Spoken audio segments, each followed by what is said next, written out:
Hello everybody, I'm MTGNerdGirl, a full-time Magic the Gathering content creator, and today I'm here to show you the brand new Infinite Combo in Standard. But before we get to it, I'd like to remind you guys, if you're enjoying the content on this channel, don't forget to subscribe to it and like the video. That will ensure that we get to do more content like this moving forward. All right, let's go ahead and start with the combo. So first up, we have the brand new card from Aftermath, and that's of Nixilis Captive Kingpin. The value on this card outside of the combo is pretty strong. It's going to let you play cards off the top of your library and be a pretty big attacker all on its own. But once you pair it with the combo piece, All Will Be One, you're going to get some instant deaths. So the way it works is when All Will Be One and of Nixilis Captive Kingpin are on board, all you have to do is 1 point of damage to your opponent, and they will start this infinite loop. Do a damage, get a counter, do a damage, do a damage, get a counter, and you just keep going until your opponent is dead. And with both pieces of the combo only costing 4 and 5 mana, it's pretty easy to get those kills on turn 5. Unfortunately, it is going to take just a little bit more than just those 2 combo pieces to get it going, but we've got plenty of enablers, so let's go ahead and go over some of them. First up, we have Voldaren Epicure. This is a pretty easy card. You can play it early, help smooth out your draws. It can deal damage late to sort of get your combo running, but also you could just play it on curve. Next up, we have my favorite in the deck, and that's one of the new cards from the more recent Premier set, and that is the Invasion of Asgol. This card deals 1 damage to your opponent, getting that combo going, but it also works as a 2 mana removal spell. The other really cool thing about this card, and the reason it's my favorite in the deck, is getting to put the counters onto the actual invasion itself will trigger the All Will Be One. So if you don't have your of Nixilis, you can actually just deal 4 or 5 damage to anything of your choice when you get to play this, in addition to it killing one of your opponent's creatures. Honestly, this is so powerful, it feels like a second 2-piece combo, because most of the time your opponent just scoops it up anyway. Next up, we have the most reliable way to trigger this combo, and that's going to be the Graveyard Trespasser. When this ETBs, it's going to get to drain a life when you exile a creature or when it attacks. So it's really one of my favorite ways to get this combo going is you turn 3 Trespasser, turn 4 you can Kingpin, and turn 5 you All Will Be One, attack with the Trespasser and exile a card. Super important that you sometimes are a little reserved removing things from the graveyard because you want to make sure you have a target to have later in the game. Pretty important. The final enabler is of Nixilis the Adversary. This makes little devils that can ping and get the combo going, but it also sort of grinds out your opponent in the long game as well. Double of Nixilis on the board can certainly win games all on its own. Next up, we're going to talk about that Rakdos shell that you see in just about every deck. There are some very powerful cards in these colors, and this deck gets to use them all. So let's go ahead and start with the removal. We're looking at Go for the Throat, I've got a few of, and Bloodtide Harvester is a great way to sort of smooth your draws as well as get a ton of extra removal. When you pair Bloodtide Harvester with cards like Fable of the Mirror Breaker, you get infinite value and you can sort of remove up to infinite creatures if you just keep cycling back and forth your Kiki and your Bloodtithe. It's very powerful. And the last part is the grindier side of this shell, which allows you to get to those combo pieces in the long game, which is going to be Sheoldred the Apocalypse. Great way to drain out your opponent, eat up a bunch of their resources, and again, another card that can simply just kill your opponent all on its own. And finally, we have the Reckoner Bankbuster. I think this was a pretty key include because we don't have a lot of ways to get out extra cards except for the Nixilis Captive himself. But a lot of times if you're getting extra cards from him, you have just killed your opponent, so it doesn't really matter. So it's very nice to get some extra draws going when you need them. All right, that's the deck. Now that we've had a chance to take a look at it, let's go ahead and see how it plays. All right, this is a decent starting hand for being on the draw. We can play the Epicure, sort of slow our opponent down. With the Reckoner Bankbusters, never a bad place to start. I love getting to draw more cards. Having the Bankbuster down early just sort of lets you also even get in some extra damage. Yeah, we'll go ahead and just block here. It'll take a little while for a non-skeleton to die, and it'll just slow our opponent down a lot. And we can even just eat it with the Trespasser. I think this is great. Our opponent is actually going to be in a bit of trouble here. We're pretty far ahead, which is nice for being on the draw against an aggro black deck. Absolutely wonderful. When your opponents kill your trespassers, it feels great. Like, genuinely awesome.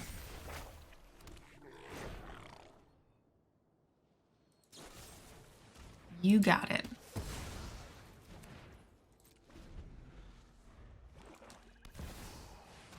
Okay.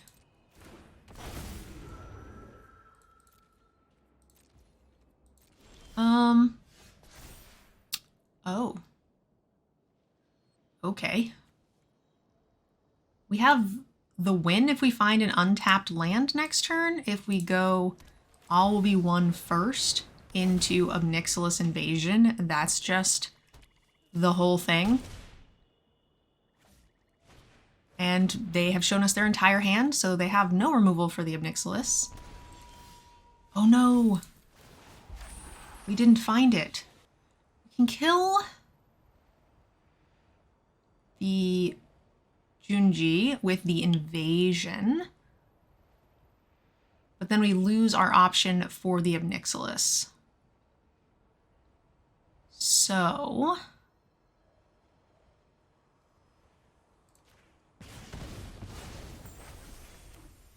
I think I'm just going to slow and steady it and start here. I don't think we need to do anything else as long as we can fade a top deck removal spell on the Nixilis.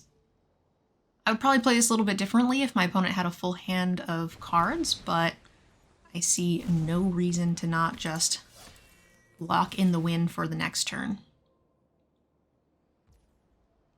This is 5, 6, 7, 8, 9, 10, 11 damage.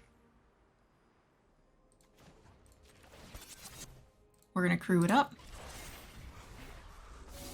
And we're going to block the Trespasser.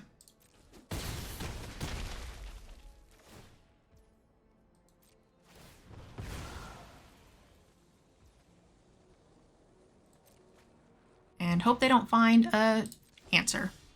But it looks good. Combo activated. Nice. We actually get to deal 4 from the invasion, plus the 1 from the invasion, and then cycle the Nixilis. So there's a lot of triggers there. A little bit of a slow hand, but it looks like our opponent took a mulligan, so I like having 3 mana into Fable. We have some really powerful cards in our hand. All right. Red mana to start. Always a little scary if this is a mono red on the play.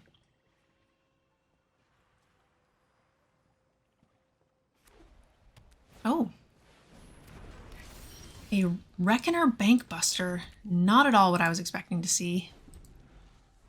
Boros Bankbuster.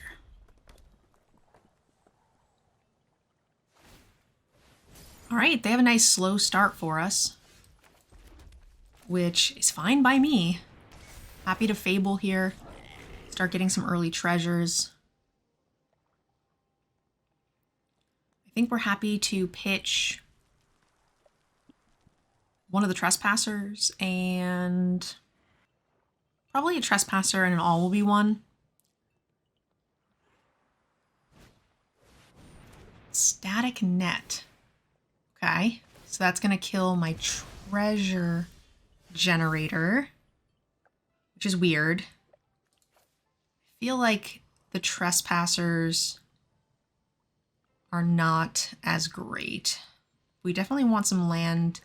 I like the Blood Tithe. Let's go ahead and just slam a Shieldred. I mean, if they've static net the 2/2, I'm sure they'll have another one, but I think this is a good start. Less likely they'll be able to deal with the Fable, the Kiki side of the Fable. Okay, they have their own Fable of the Mirror Breaker.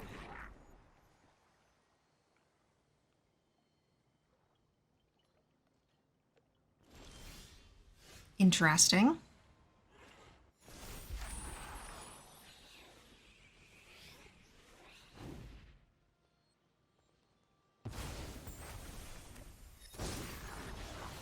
They do have plenty of mana. Let's go ahead and just start here. Now that we have a go for the throat, I think we can pretty easily kill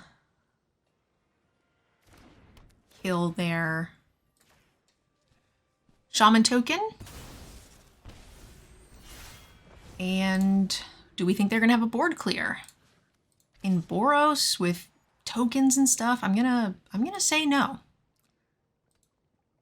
This does leave us open to possibly a Wandering Emperor next turn. And I absolutely want to Bloodtide Harvester so that way the reflections can start removing any creatures that get played. If our opponent does find answers, still think we're in a pretty solid spot.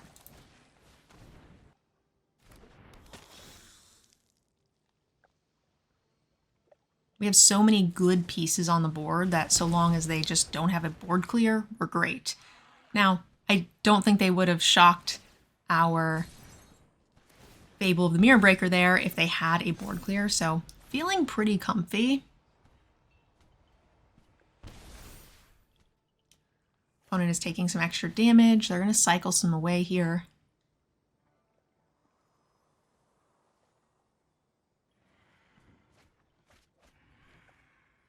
Out goes a Bankbuster and a Mountain.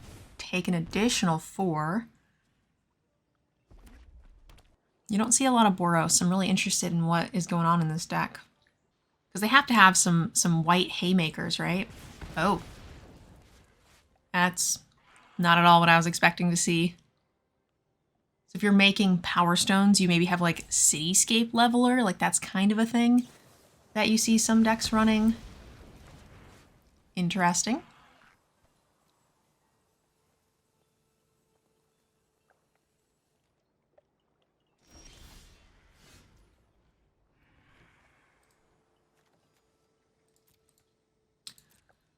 No creatures in the graveyard, so I think we just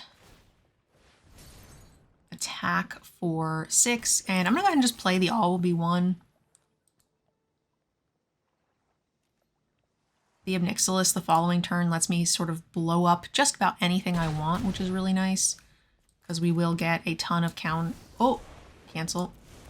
Dragged out the wrong card. I was thinking in my head, we're going to drag out the Nixilis the next turn and get a bunch of triggers from the All Will Be One, and then just proceeded to try to play the wrong card that I was talking about. Our opponent does just die. Oh, there's the Cityscape Leveler. Target non-land permanent. They chose to not kill. Destroy up to 1 target non-land permanent. Yep. They needed to kill the All Will Be One there.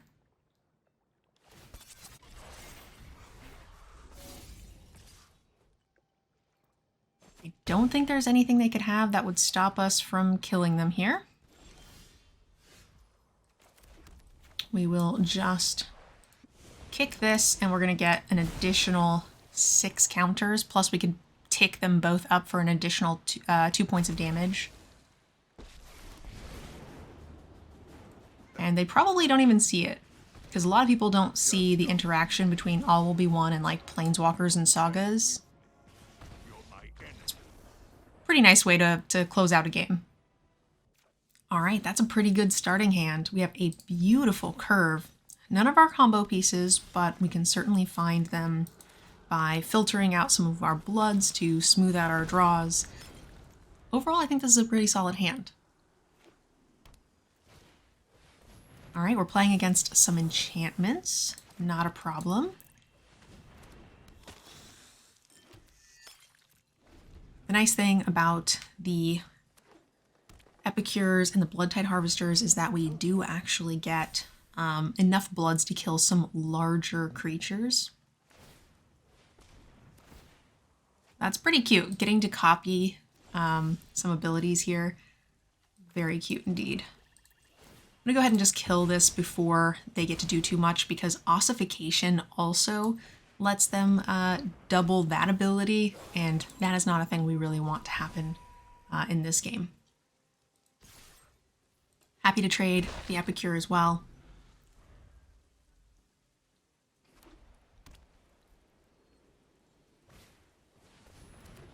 Yeah, Jukai Naturalist is a great card. And there's the ossification. They do have to 2-for-1 themselves on this if they want to keep us off of it.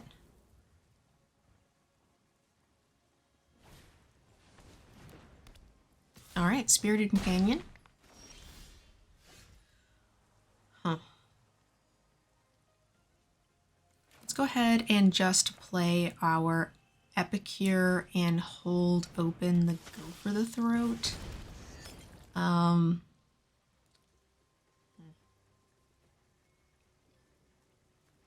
I'm going to actually just kill the Jukai Naturalist before they have a chance to untap and play things at a discount. We can potentially cycle some of these lands away, or we can use them to get back some stuff. All right, this lets them get their Demigod. Pretty nice card. Thankfully, they can't cast it just yet.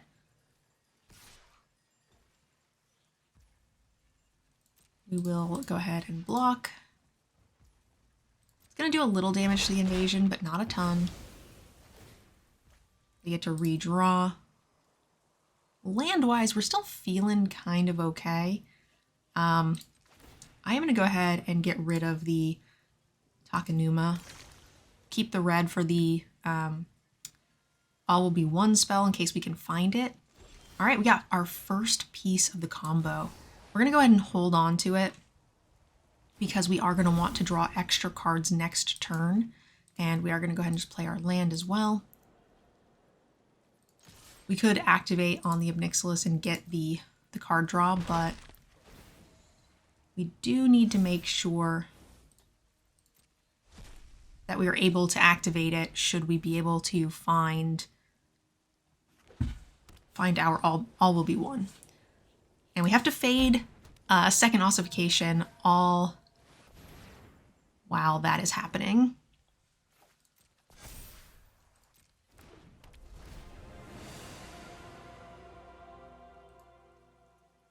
Return an enchantment card. That's a pretty good one. Doesn't give haste.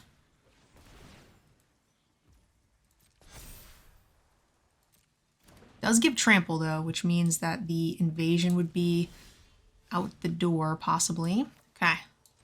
Epicure, what do you got for me? Get the top card off the library. Fable, not terrible. I like Fable. So we are kind of just have the opponent on a short clock here.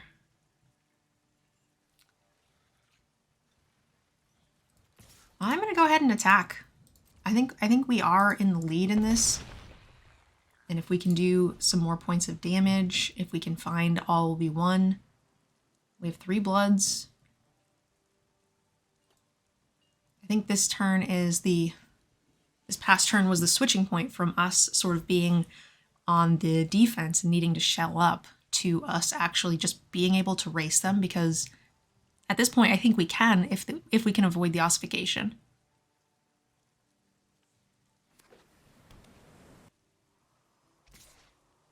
They have to control 3 other enchantments, which they do. So in order for us to prevent them from having the 3 enchantments, we would have to double block, and this would let them make sure that they don't get a draw, because they would have just the Heliod and the ossification.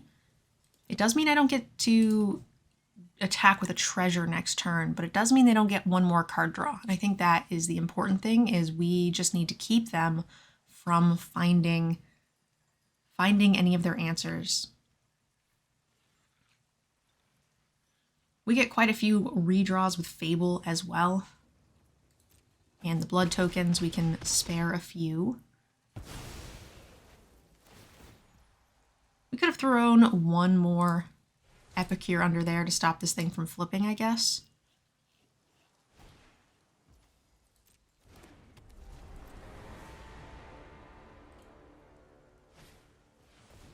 All right, that's a nice one. Now they can double up on some other cards. Oh no, they found a Calyx, the new card from Aftermath. The card's very good. Put some counters on it. This is a tough spot.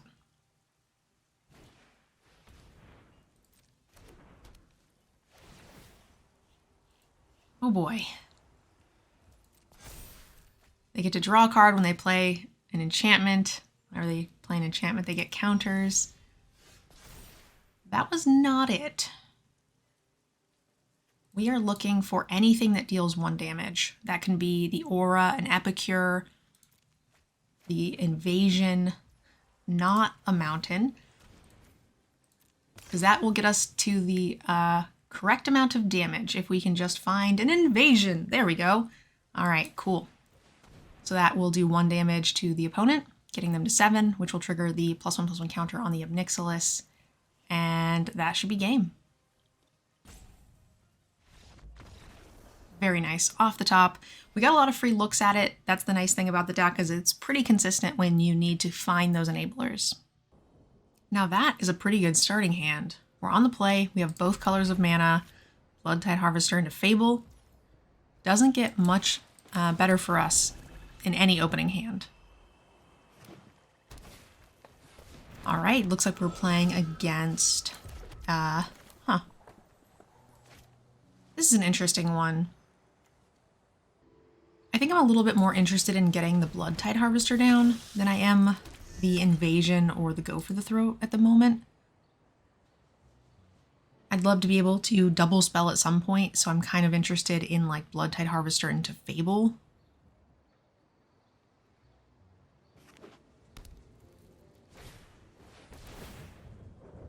Audacity is a good one. Yeah, we'll go ahead and just trade here. I think that's fine for us. They get in a little extra damage. The Audacity will replace itself, but we're looking really good here, being able to Fable into potentially removal. Jukai Naturalist. It's a great card, and it looks like they are going to pump it up. Hitting our land here was really key. Really happy about it. We don't have a lot of creatures to sacrifice in our hand, so I'm interested in pitching the Nixilis. And I'm going to play the Sulphur Springs. Maybe we want to bring something else back here. So let's go ahead and just kill both of our opponent's creatures.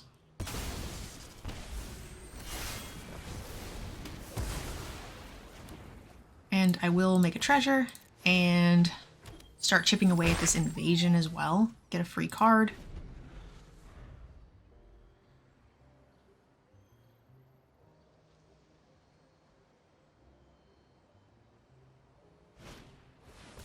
Second Naturalist.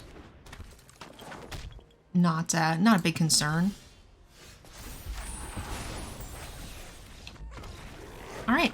Fable the Mirror Breaker, a little too much for our opponent to handle. All right, not a bad showing overall.